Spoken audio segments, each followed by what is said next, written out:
আমার কি সেম টাইটেলের সাথে বিয়ে হবে নাকি অন্য কোনো টাইটেলের সাথে বিয়ে হবে? অর্থাৎ আমার যা টাইটেল সেম টাইটেলকে কি আমি বিয়ে করব নাকি তার অন্য কোনো টাইটেল হতে পারে? ধরুন আপনার টাইটেল সরকার, হয়তো তার টাইটেল হলো সাহা কিংবা বসাক আরও অন্যান্য বিষয়গুলো। এক্ষেত্রে আমার জন্মছকে কি কানেকশান থাকতে হবে এবং আমার জন্মছকে কি কানেকশান থাকলে আমি বুঝবো যে আমার অন্য টাইটেলের সাথে বিয়ে হতে পারে এবং আমার পার্টনারের আর্থিক ভাগ্য কেমন হবে, আজ এই নিয়েই আলোচনা করব।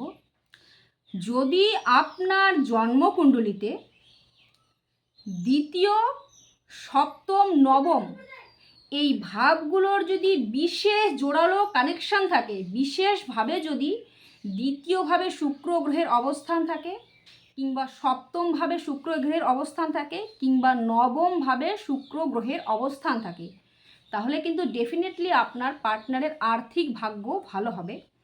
এবং সেই সাথে যদি পঞ্চম ভাব ভীষণই দুর্বল কিংবা পীড়িত অবস্থায় থাকে, অর্থাৎ পঞ্চম ভাবে যদি নৈসর্গিক অশুভ গ্রহের অবস্থান থাকে, অর্থাৎ শনি, মঙ্গল, রাহু এবং কেতু, এদের মধ্যে যদি এই গ্রহগুলোর মধ্যে যদি কোনো একজনের অবস্থান আপনার জন্মকুণ্ডলিতে পঞ্চম ভাবে থাকে এবং দ্বিতীয়, সপ্তম, নবম এই ভাবগুলোর যদি জোরালো কানেকশান থাকে, তাহলে কিন্তু আপনার পার্টনারের আর্থিক ভাগ্য ভালো হবে এবং আপনার কিন্তু অন্য টাইটেলের সাথে বিয়ে হওয়ার সম্ভাবনা অনেকাংশে থাকে।